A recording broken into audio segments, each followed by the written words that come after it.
नमस्कार। आज हम बात करने वाले हैं मिडिल ईस्ट में बढ़ते तनाव की। एक ऐसा मुद्दा जिसकी परतें खोलना बहुत जरूरी है। तो सवाल यही उठता है, क्या मिडिल ईस्ट में एक और जंग छिड़ने वाली है? माहौल बहुत गर्म है और हर किसी के मन में यही सवाल है कि भाई आगे होने क्या वाला है। और देखिए ये हालात और भी ज्यादा गंभीर हो गए जब ईरान ने अमेरिका की तीसरी आंख को ही फोड़ दिया। जी हाँ, उन्होंने अमेरिका का एक बहुत जरूरी जासूसी विमान मार गिराया। ये एक सीधी सीधी चुनौती थी जिसने इस पूरे झगड़े को एक नए लेवल पर पहुंचा दिया है। तो इस पूरी उलझी हुई सिचुएशन को समझने के लिए हम इसे 5 हिस्सों में देखेंगे।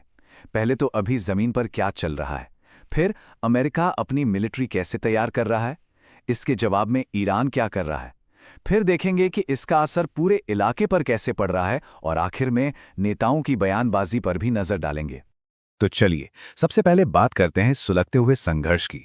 आखिर ये मामला इस खतरनाक मोड़ तक पहुंचा कैसे? देखिए, ये कोई एक दिन की बात नहीं है। ये तो एक पूरा साइकिल बन गया है। एक तरफ से हमला होता है तो दूसरी तरफ से जवाबी हमला, और ये खतरनाक खेल ही पूरे रीजन को जंग के मुहाने पर ले आया है। अब आते हैं दूसरे पॉइंट पर, अमेरिका की मिलिट्री बिसात पर। देखते हैं कि अमेरिका अपनी फौजी ताकत से इस टेंशन का जवाब कैसे दे रहा है। अमेरिका की स्ट्रैटेजी को समझना है तो हमें उसके खास हथियार के बारे में जानना होगा। यूएसएस त्रिपोली, ये एक एम्फीबियस असॉल्ट शिप है। अब इसका मतलब क्या है? सीधा सा मतलब है कि ये जहाज समंदर से जमीन पर हमला कर सकता है, अपने जहाज़ों, हेलीकॉप्टरों और सैनिकों के साथ। मतलब हर तरह के हमले के लिए तैयार। और जरा इसकी तैनाती का स्केल देखिए, सिर्फ एक ऐसे जहाज की कीमत है 32,000 करोड़ रुपए। सोचिए कितना बड़ा इन्वेस्टमेंट है ये। तो ये सिर्फ एक जहाज नहीं बल्कि पानी पर तैरता हुआ एक पूरा का पूरा किला है। सोचिए, इस पर F-35 जेट्स होते हैं, अटैक हेलीकॉप्टर्स होते हैं, मरीन कमांडोज होते हैं, और ये जमीन और समंदर दोनों जगह ऑपरेशन कर सकता है। इसीलिए इसे लाइटनिंग कैरियर भी कहते हैं। और ये जो त्रिपोली की तैनाती है ना, ये एक बहुत बड़ी स्ट्रेटेजिक तैयारी का बस एक हिस्सा है। यूएसएस ट्रिपोली को मिडिल ईस्ट भेजा गया है। B-52 बॉम्बर्स ब्रिटेन पहुंच चुके हैं और 3,000 एक्स्ट्रा सैनिक भी इस इलाके में तैनात कर दिए गए हैं। तो ठीक है, अमेरिका तो ये सब कर रहा है, पर इसके जवाब में ईरान क्या कर रहा है, चलिए अब ये देखते हैं। ईरान का जवाब शुरू होता है एक बहुत ही पावरफुल मैसेज से, मीडिया के जरिए। ईरान के तेहरान टाइम्स अखबार ने अमेरिकी सैनिकों की फोटो छापी और हेडलाइन क्या दी? वेलकम टू हेल, यानी नर्क में स्वागत है। ये अमेरिकी सैनिकों के लिए एक खुली धमकी थी। और ये सिर्फ अखबारों तक ही सीमित नहीं है, ये एक साइकोलॉजिकल वॉर है जो सोशल मीडिया पर भी लड़ा जा रहा है। मकसद क्या है? अमेरिकी सैनिकों का मनोबल तोड़ना, उन्हें डराना। इसके लिए ईरान ने एक AI जनरेटेड वीडियो तक जारी कर दिया जिसमें अमेरिकी सैनिक कॉफिन में घर वापस जाते दिखाए गए हैं। तो ये तो हुई प्रोपेगेंडा की बात, लेकिन इसके अलावा ईरान अपनी मिलिट्री टेक्नोलॉजी को लेकर भी बड़े बड़े दावे कर रहा है।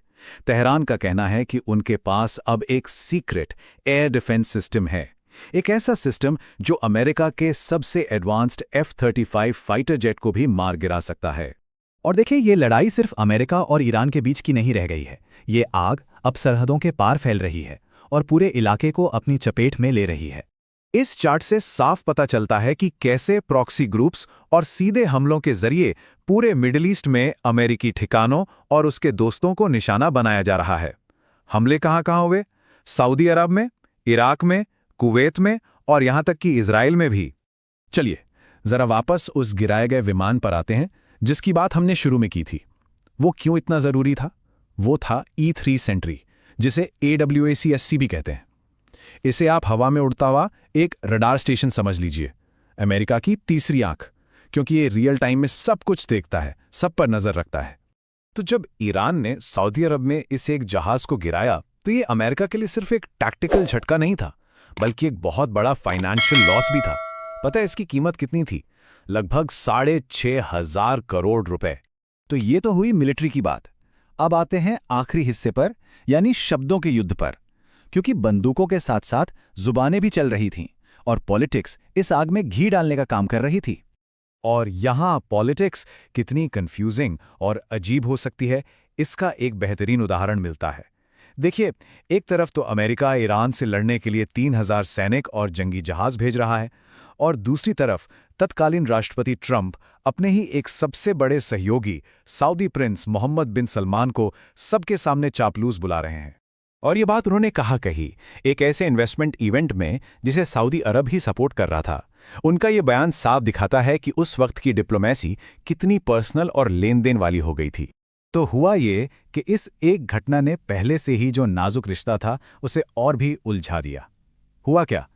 ट्रंप स्टेज पर बोलने आए, उन्होंने प्रिंस सलमान को चापलूस कह दिया। वहां बैठे सऊदी अधिकारी एकदम असहज हो गए और फिर ट्रंप ने बाद में बात को संभालने की कोशिश की। मतलब पूरा का पूरा एक डिप्लोमेटिक ड्रामा। तो अब सवाल ये उठता है कि जब इतने सारे मोर्चे खुले हुए हैं, मिलिट्री है, प्रोपेगेंडा है, अजीबोगरीब पॉलिटिक्स है, तो वो कौन सी एक चिंगारी होगी, वो कौन सी एक घटना होगी जो इस छिपते हुए संघर्ष को एक खुली पूरी जंग में बदल सकती है? ये सोचना बहुत जरूरी है।